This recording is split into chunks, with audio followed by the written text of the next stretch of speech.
prophétie ne doit pas finir par s'aimer. S'aimer dans mon ministère, fait une offrande spéciale pour ça. C'est comme si l'œuvre de la croix ne suffit pas. C'est comme si l'offrande ultime n'a pas été donnée. La finalité des messages prophétiques, ce n'est pas de donner de l'argent. Non, pas du tout. Non. Oh, comprenez-moi bien, j'insiste. Il y a des fois où Dieu te donne une orientation. Il y a des fois où, pour que ça puisse... il y a des fois où on veut récolter une chose, il faut en s'aimer la sémence.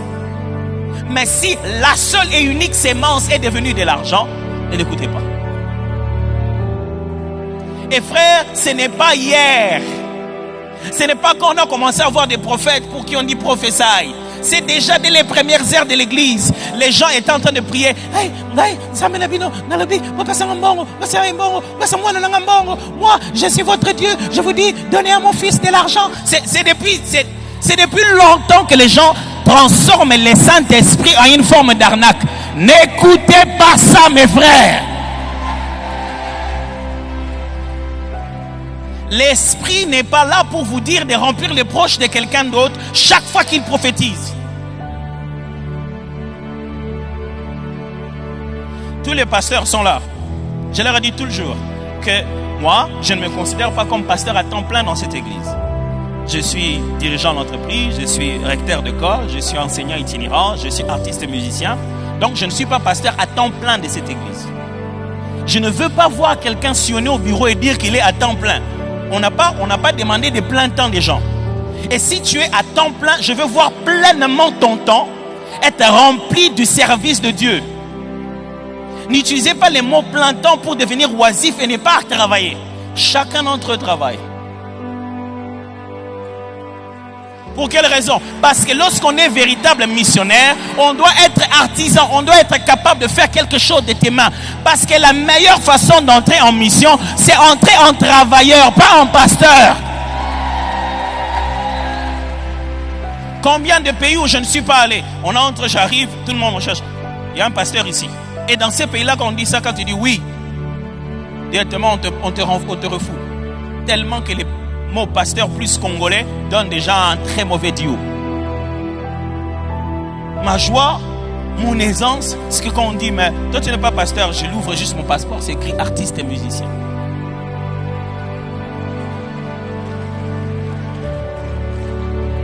Je ne vous dirai pas combien de fois j'ai bien prêché l'évangile en tant que chef d'entreprise, en tant qu'artiste et musicien, qu'en tant que pasteur.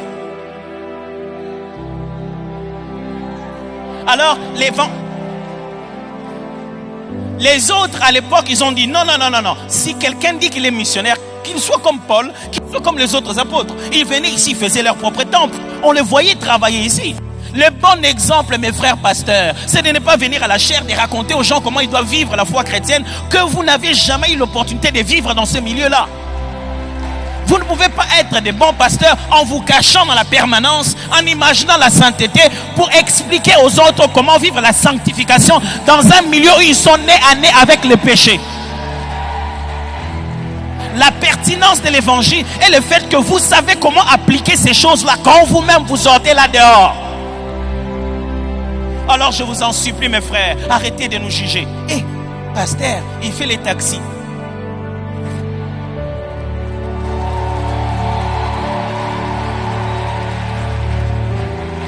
Frère, ne nous confondez pas avec des politiciens. C'est vrai qu'on est en veste et c'est pour votre honneur et c'est pour donner sérieux à ce travail. Mais nous sommes serviteurs de Dieu. Ne nous mettez pas dans un standard où on ne peut même pas faire les travaux que tout être humain peut faire sur la terre. Et vous êtes les premiers à nous rappeler que Jésus était charpentier. Et si vous me voyez taximène, vous avez honte. Oh, j'ai honte de notre pasteur, il est taximène. Si Jésus était votre pasteur, je pense que tu n'allais jamais marcher en rue. Hein? Jésus, notre berger, il était charpentier. Pourquoi tu ne veux pas que moi je sois taximène? Pourquoi?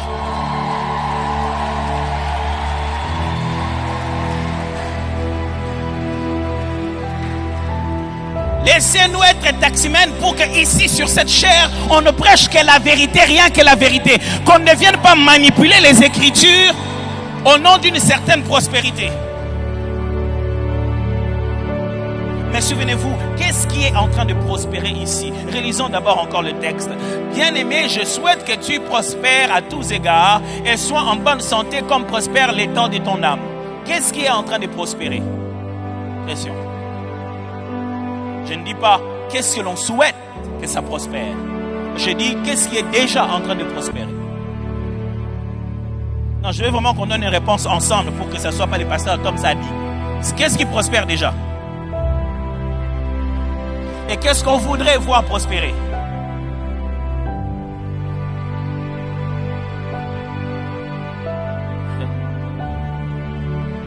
Revenons alors dans le texte. J'aimerais vous proposer quelques reformulations. Premièrement, qu'est-ce qu'il est en train de dire? 1. Je souhaite longue vie à ton corps, aussi longue que l'éternité qu'il y a dans ton homme intérieur. Répète. Je souhaite longue vie à ton corps, aussi longue que l'éternité qu'il y a dans ton homme intérieur. Je peux encore disséquer les mots en grec ou quoi que ce soit. Je ne veux pas qu'on entende ça. Je veux juste que la formulation de ces choses puisse comprendre très, très, très important. Et c'est justement dans ces idées-là, de chaque mot que je fais ces reformulations. La prière des gens pour Gaius, c'est mon ami Gaius, mon frère Gaius.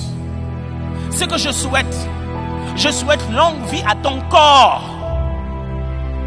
Que tu sois en bonne santé, que tu sois fort. Écoutez-moi mes frères, toutes les belles promesses que vous dites de Dieu, si vous n'êtes pas dans ce corps physique, vous n'allez pas les toucher. Tout ça, toutes les belles promesses. Oh, Dieu fera ci, Dieu fera cela. Si vous n'avez pas la santé, vous ne le toucherez pas.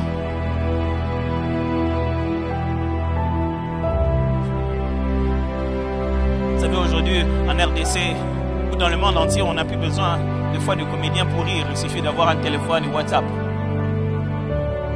Regardez une image d'une femme et on l'a demandé de venir reconnaître le corps de son mari.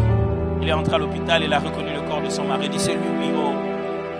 Il était mort, je ne sais pas où on l'a ramassé. Alors le médecin s'est dit je vais aller chercher ses affaires. Il amène les affaires, il commence à citer les affaires. Il dit voilà son porte-monnaie. Il citait chaque affaire et quand il a dit son téléphone, le corps s'est réveillé comme ça. Il a pris les téléphones.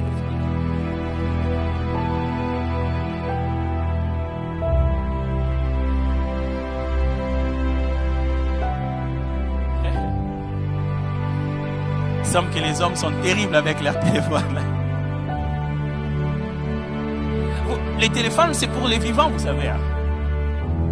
Si vous mourrez, vous n'allez pas vous réveiller comme dans cette blague pour prendre votre téléphone. Vous savez, si vous mourrez, quelqu'un d'autre va utiliser votre voiture. Vous savez, je vous l'ai dit ici une fois. Des fois, je pense à ma mort, je pense aux enfants, je pense à tout. Et un jour, je mourrai pour la gloire du Seigneur. Et j'ai toujours des moments très difficiles quand je pense, je dis, oh, un jour, je ne serai plus, un jour, je mourrai. Quelqu'un d'autre va épouser ma femme. Non, je ne mourrai pas. Je pense que non.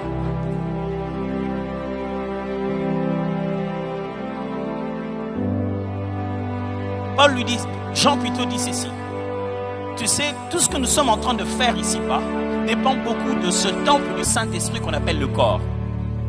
Alors, si moi, en tant que père ancien, je dois faire une prière pour mes enfants, c'est que leur corps dure le maximum que possible sur cette terre et qu'ils accomplissent chacune de leurs missions.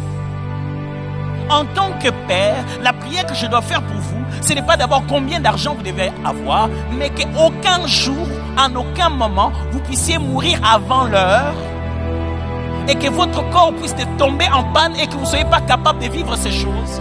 Comment vous saurez qu'on a un Dieu? Vivez encore, vivez.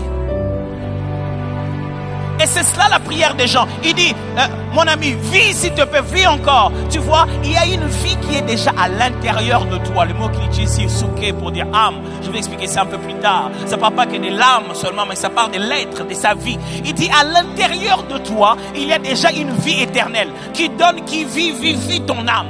Je prie que la vie qui est dedans soit aussi la vie qui se vit physiquement. Je ne sais pas si vous êtes en train de suivre ça. Je refuse que tu sois spirituellement mature, capable de débiter des versets et en train de marcher comme ça à l'âge de 30 ans. Je veux que cette même santé de l'homme intérieur soit aussi la santé de l'homme extérieur. Je prie Dieu, malgré que tu tiens compte de ta ligne, tu manges ce qu'il y a à manger, tu fais attention au sucre, mais qui te donne une santé par sa grâce, qui te permette à ce que les faveurs que tu as reçues à l'intérieur, tu sois capable de les extérioriser. Vous savez, quand je regarde nos parents, ils ne sont pas si vieux que ça. Non. Mais ils ont vieilli subitement. Parce que quelqu'un leur a dit que pour être riche, il faut manger des poulets tous les jours. Parce que quelqu'un leur avait fait comprendre que ceux qui mangent des légumes sont pauvres. Regardez maintenant là où ils sont. Tout le temps, ils font des crises de tension. Tout le temps, ils ont des problèmes de ceci. Ils fanent à une vitesse incroyable. Parce que quelqu'un leur a dit, si vous avez beaucoup d'argent, vous devez avoir beaucoup de femmes et beaucoup d'enfants. Tout le temps, souffrant de prostate. Tout le temps, tout le temps. Et vous savez, quand quelqu'un est là, il n'en a plus la force, il devient aigri. Il blesse les gens avec ses mots. Et quand il t'a au téléphone, première réaction, il doit d'abord te culpabiliser. Donc toi, moi, je t'ai fait étudier. Je t'ai envoyé en Europe pour que cette jeune fille-là bouffe ton argent. Donc moi, je suis là comme ça, là, sur le lit, et toi, tu ne fais rien. Papa, j'ai fait quoi? Je ne suis pas médecin. Dis-moi, je dois faire quoi? Je veux que tu viennes ici, à côté de moi. Comme ça seulement, oui. Papa, tu aurais pu vivre un peu plus longtemps. Mais à chaque point de voyage, tu avais une autre femme.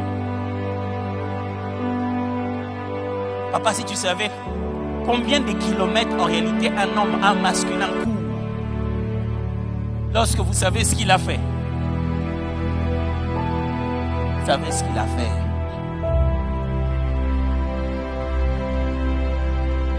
Après avoir fait ça, les médecins disent que ça fait autant de kilomètres comme si tu avais couru. Papa, tu n'as pas fait de sport, mais tu étais très sportif. Tu étais si sportif que tu es en train de faner. Frère, ne mourrez pas avant la promesse.